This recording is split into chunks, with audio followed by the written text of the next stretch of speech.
ಅಂದ್ರೆ ಸೀತಾ ಫಸ್ಟ್ ತಿಂದ ರಾಮಗ ಕೊಟ್ಟದ್ದ ಹೆಸರು ಬಿತ್ತು. ಸ್ವಲ್ಪ ಆದ್ಗಟ್ಲೆ ದವಾಖಾನೆ ಹೋಗುದು ಅವಶ್ಯಕತೆ ಇಲ್ಲ.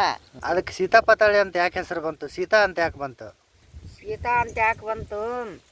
ರಾಮಣ್ಣ ಲಕ್ಷ್ಮಣ ಸೀತಾ ವನವಾಸಕ್ಕೆ ಹೋದಾಗ ಆ ಹಣ್ಣು ಎದರ್ದಿದೆ ಅನ್ನೋದು ಗೊತ್ತಿದ್ದಿಲ್ಲಂತ. ಹಸು ತಡೆಯಲಾರದ ಸೀತಾ ಮಾತಿ ಅದನ್ನ ಹೋಗಿ ಗಿಡ ಹಿಡ್ಕೊಂಡು ಹಿಂಗೆ ನಿಂತಂತ. ಗಿಡದ ಆಗಿದ್ದ ಹಣ್ಣು ಬಾಗಾಗಿ ಕೈಯಾಗಿ ಬಂದ್ಬಿಡ್ತಂತ. ಹಣ್ಣು ಒಡೆದು ಹಣ್ಣಾಗಿ ಬಾಗಾಗಿ ಕೈಯಾಗಿ ಒಳಗೆ ಅದನ್ನ ಹಣ್ಣು ಹಣ್ಣದ ಕೈ ತಿಂತಲ್ಲ ಅದು ಬೆಳೆದ ಅದನ್ನ ತಗೊಂಡು ಒಂದು ಸ್ವಲ್ಪ ಹೊತ್ತು ನೋಡಿಲ್ಲಂತ. ಎಲ್ಲ ಸೇವೆ ಆಗ್ಬಿಡ್ತು. ಏನು ಮಾಡೋದು ಈಗ ಅರಣ್ಯದಾಗ ತಿಂದ ನಮಗೆ ಆಸನ ಅಂತೇಳಿ ಹಣ್ಣು ತಿಂದ್ಲ ಅದನ್ನ. ಹಣ್ಣು ತಿಂದು ರಾಮಣ್ಣಗ ಲಕ್ಷ್ಮಣಗ ಕೊಟ್ಲ ಅದನ್ನ ಹಣ್ಣು ತಿನ್ನಕ. ಆವಾಗ ಹಣ್ಣು ರಾಮ ಏನಂತ ಕರೆದ, ಸೀತಾ ಹಣ್ಣು ಸೀತಾ ಹಣ್ಣು ಸೀತಾ ಹಣ್ಣು ಹಣ್ಣು ಹಣ್ಣು ತಗೊಂಬ. ಅವಾಗ ಹೋಗಿ ಆ ಹಣ್ಣು ತಂದು ಕೊಟ್ಬಿಟ್ಲೆ ಅದಕ್ಕೆ ಸೀತಾ ಪಾತಾಳಿ ಹಣ್ಣು ಅಂತ ಪಾತಾಳದಾಗಿದ್ರು ಆ ಹಣ್ಣು. ಅದು ಸೀತಂದ ಹಣ್ಣದು. ಸೀತಾ ಫಸ್ಟ್ ತಿಂದ ರಾಮಗ ಕೊಟ್ಟದ್ದ ಹೆಸರು ಬಿತ್ತು. ಅದಕ್ಕೆ ಸೀತಾಫಲ. ಅವಾಗ ಹಿಂದಲಿಂದ ಬಂದದ್ದು ಇದು. ಅಂದ್ರೆ ಸೀತಾ ಇಷ್ಟಪಡುವಂತ ಹಣ್ಣು. ಇಷ್ಟಪಡುವಂತ ಹಣ್ಣು. ಇದು ಹಣ್ಣು ಹಚ್ಚಿ ಬಿಚ್ಚಿ ಬಾಗಾದಾಗ ಅಕ್ಕಿಗ ಅನ್ನದ ಗಡಿಗೆ ಹೆಂಗ ಬಾಯಿ ತೆಗೆದಗಟ್ಲೆ ಬೆಳ್ಳಕ್ ಕಾಣುತ್ತ ಆ ತರ ಬೆಳ್ಳಕ್ ಕಂಡು ಅದನ್ನ ನೋಡಿ ತಿಂದು ಅವ್ರಿಗೆ ಕೊಟ್ಲು. ಅವಾಗ ಸೀತಾ ಓದ್ ಕೊಟ್ಟಿಂದೆ ಸೀತಾಂದ ಹಣ್ಣಿದು ಸೀತಾಂದ ಹಣ್ಣಿದು ಸೀತಾ ರಾಮ ತಿಂದ ಇಷ್ಟಪಟ್ಟು. ಅದಕ್ಕೆ ಸೀತಾಪತಾಳಿ ಹಣ್ಣು. ಕಾಯಿ ಆಗ್ಬೇಕಾದ್ರ 12 ತಿಂಗಳಾನು ಕಾಯಿ ಆಗೈತಿದು. ಯಾಕೆ ಆತಂದ್ರ ಬ್ಯಾಸ್ಗೆ 8 ತಿಂಗಳು ಒಟ್ಟ ಕಾಯಿ ಹಾಕಿದ್ದಿಲ್ಲ ಇದು. ಈ ವರ್ಷ ಮಗ್ಲ ಬೇರಿಗೆ ನೀರು ಆಡಾಕತೈತಿ, ನೀರಾವರಿಲಿಂದ ನೀರು ಆಡಾಕತೈತಿ. ಅದ್ರ ಸಂಬಂಧಾಗಿ ಈ ವರ್ಷ ಬ್ಯಾಸ್ಗ್ಯಾಗೂ ಬಿಟ್ಟೈತಿ, ಈಗ ಸುಗ್ಗ್ಯಾಗೂ ಬಿಡಾಕತೈತಿ. ಕಾಯಿ ಹಣ್ಣು ಅಷ್ಟು ಸೀನೂ ಆಗೈತಿ. ಮತ್ತು ಇಲ್ಲದಂದ್ರೆ ಇದು ಏನು ಮಾಡ್ತಂದ್ರೆ ಈ ಬುಡ್ದಾಗ ಎಲ್ಲಾರ ಹಂಗೆ ಹಾಕ್ಲಾರ್ದ ಬೆಳೆಸ್ತಂದ್ರ ಅದು ಹಣ್ಣು ಗೊತ್ತಿರ್ತೈತಿ, ಕಾಯಿ ಆಗೋದಿಲ್ಲ. ನೋಡಿ ಎಂತೆಂಥ ಕಾಯಿ ಆಗೈತಿ. ಮಗ್ಲ ನೀರು ಆಗೈತಿ. ನೀರು ಆಗಿದ್ರ ಸಂಬಂಧ ಅಷ್ಟು ದೊಡ್ಡ ಕಾಯಿ ಆಗೈತೆ ಅದು.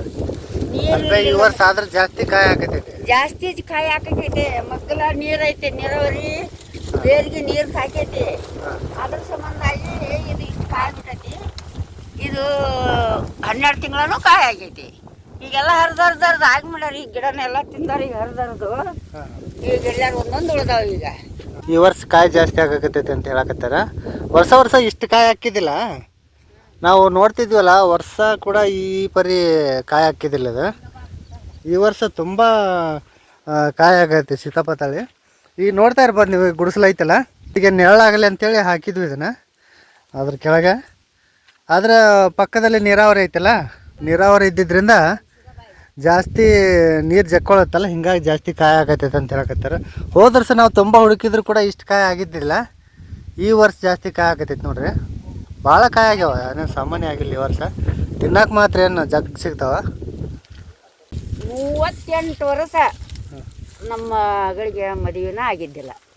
ಇದು ಖುದ್ದಾಗಿ ನಾ ಮಾಡಿದ ಪರೀಕ್ಷೆ. ಇದು ಹಾಲು ಬಸರಿ ಗಿಡಕ್ಕೆ ಬಿಡೋದಕ್ಕೆ ಕುಂತು ಊಟ ಮಾಡಿದ್ರೆ ಬಸರಿ ಗಿಡಗಳು ಬುಡಕ್ಕೆ ಕುಂತ್ಕೊಂಡು ಯೋಚನೆ ಮಾಡಿ ಊಟ ಮಾಡಿ ಮಲಗೋದು ಹೇಳೋದು ಮಾಡಿದ್ರೆ ಮಕ್ಕಳ ಫಲ ಹಾಕವ ಅಂತ ಹಿರಿಯರು ಹೇಳ್ತಿದ್ರು. ಈ ಗಿಡ ಎಲ್ಲಿ ಹಾಕ್ತಿದ್ರು? ದೇವಸ್ಥಾನಕ್ಕೆ ಹಾಕ್ತಿದ್ರು. ಈ ಗಿಡನ ದೇವಸ್ಥಾನಕ್ಕೆ ಹಾಕಿ ದೇವ್ರಿಗೆ ಬೇಡ್ಕೊಂಡು ಆ ಗಿಡದ ನೆಳೆ ಕುಂತು ಆ ಗಿಡದ ನೆಳೆ ಊಟ ಮಾಡಿ ಬರ್ತಿದ್ರು. ಇದನ್ನು ಪ್ರಯೋಗ ನಾನು ಏನು ಮಾಡಿದೆ, ಹನುಮಪ್ಪನ ಮೇಲೆ ದಾರ ಹಾಕಿ ಹನುಮಪ್ಪನ ಗುಡಿಗೆ ದೀಪ ಹಚ್ಚಿ ಈ ಗಿಡಕ್ಕೆ ನಮಸ್ಕಾರ ಮಾಡಿದ್ವಿ. ಆಮೇಲೆ ಮದುವೆನೂ ಆಯ್ತು, ಮಕ್ಕಳೂ ಆದವು. ಇದು ಖುದ್ದಾಗಿ ನಾ ಮಾಡಿದ್ದು ಬಸರಿ ಗಿಡದ ಫಲ. ಇದು ಪಕ್ಷಿ ಕೂಡ ಹಣ್ಣು ತಿಂದು ಅದು ಕೂಡ ಸಂತಾನ ಹೆಚ್ಚುತ್ತೆ. ಮತ್ತು ಬಸರಿ ಗಿಡದ ತಪ್ಪಲ ತಿಂದು ಆಡು ದನ ಕರ ಎಲ್ಲ ಮೇಯ್ತವ. ಮತ್ತು ಬಸರಿ ಗಿಡದ ಹಣ್ಣು ಮನುಷ್ಯರು ತಿಂತಾರೆ. ಇದ್ರ ಫಲ ತಿಂದು ಇದ್ರ ನೆಳ್ಳಿಗೆ ಮಲಗಿದ್ರೆ ಇದ್ರ ನೆಳ್ಳಿಗೆ ಊಟ ಮಾಡಿದ್ರೆ ಭಾಳ ಹೆಚ್ಚಾಗುತ್ತೆ. ಅದಕ್ಕೆ ಇದು ಬಸರಿ ಗಿಡ ಎಲ್ಲಿ ಬೇಕಲ್ಲ ಹುಟ್ಟುತ್ತಾನೋ, ಇದ್ರ ಮೇಲೆ ಬೇಕಲ್ಲೇ ಹುಟ್ಟತ್ತೆ. ಇಡೀ ಪಕ್ಷಿ ಎಲ್ಲ ಹುಟ್ಟತ್ತ. ಅಲ್ಲ ಕಲ್ಲಾಗ ಅಲ್ಲಿ ಮ್ಯಾಲ ಒಂದು ಇದ್ರ ಮೇಲೆ ಹುಟ್ಟೈತಿ. ಕಲ್ಲಾಗ ಹುಟ್ಟತ್ತ. ಮಣ್ಣ ಬೇಕಾಗಿಲ್ಲ ಇದಕ್ಕೆ, ಹಂಗಾಗತ್ತ. ಅದ್ರ ಸಲ ಬಸರಿ ಗಿಡದ ಅಷ್ಟು ಮಹತ್ವ ಐತಂತೇನೋ. ಇಲ್ಲೈತ್ ನೋಡ್ರಿ ಬಸರಿ ಗಿಡ ತುಂಬ ತುಂಬ ಮಹತ್ವ ಐತಿ ಈ ಬಸರಿ ಗಿಡ. ಪ್ರತಿಯೊಂದು ಬಸರಿ ಗಿಡದ ಕೂಡ ಭಾಳ ಮಹತ್ವ ಐತೆ ಅಂತ ಹೇಳ್ತಾರೆ. ಮಕ್ಕಳ ಫಲನೂ ಆಗುತ್ತೆ ಅಂತ ಹೇಳ್ತಾರೆ. ಅಷ್ಟು ಒಂದು ಶಕ್ತಿ ಐತಿ ಬಸರಿ ಗಿಡದ ಬಿಡಕ್ಕೆ ಕುಂತ್ಕೊಂಡು ನೆರಳು ಪಡ್ಕೊಂಡ್ರು ತುಂಬ ಒಳ್ಳೇದಂತ ಹೇಳ್ತಾರೆ. ಮತ್ತು ಅದ್ರ ಜೊತೆಗೆ ಈ ಬಸರಿ ಗಿಡದ ನೆರಳಿನಿಂದ ಆಕ್ಸಿಜನ್ ಕೂಡ ಡೆವಲಪ್ ಆಗುತ್ತೆ ಅಂತ ವೈಜ್ಞಾನಿಕವಾಗಿ ಹೇಳ್ತಾರೆ. ತುಂಬ ಒಳ್ಳೇದಂತ ಹೇಳ್ತಾರೆ ಈ ಬಸರಿ ಗಿಡ. ಅದಕ್ಕೋಸ್ಕರ ಈ ಬಸರಿ ಗಿಡದ ಬುಡಕನ ನೆಳಗೆ ಕುಂದ್ರಬೇಕಂತೇಳಿ ಅವಾಗಿನ ಕಾಲದಿಂದ ಹಿರಿಯರು ಕೂಡ ಹೇಳ್ತಾರೆ. ದೊಡ್ಡ ಅಂತಾಸು ಕಟ್ಸಿದ್ರು ಬಸರಿ ಗಿಡದ ನೆರಳಿನಂತಾಗ ಆಗೋದಿಲ್ಲ. ಅದಕ್ಕೆ ಗುಡಿಸಲು ಮನೆ ಇದ್ದರೂ ಒಂದು ಮನೆ ಮುಂದೆ ಬಸರಿ ಗಿಡ ಬೇವಿನ ಗಿಡ ಇರ್ಬೇಕಂತ. ಬ್ಯಾಸಿಗೆ ದಿವ್ಸಕ್ಕೆ ಬೇವಿನ ಮರ ತಂಪು ಅಂತ, ಬ್ಯಾಸಿಗೆ ದಿವ್ಸಕ್ಕೆ ಬೇವಿನ ಮರ ತಂಪು. ಸುಮ್ಮನೆ ಸ್ವಲ್ಪ ಆದ್ಗಟ್ಲೆ ದವಾಖಾನೆಗೆ ಹೋಗೋದು ಅವಶ್ಯಕತೆ ಇಲ್ಲ. ನೆರಳಿಗೆ ಕುಂತ್ಕೊಂಡು ಊಟ ಮಾಡಿ ನೆರಳಿಗೆ ಕುಂತ್ಕೊಂಡು ಮಲಗಿ ಆರೋಗ್ಯ ಒಳ್ಳೇದು ಇಟ್ಕೊರಿ, ಆಮೇಲೆ ನಿಮಗೆ ಗೊತ್ತಾಗತ್ತೆ.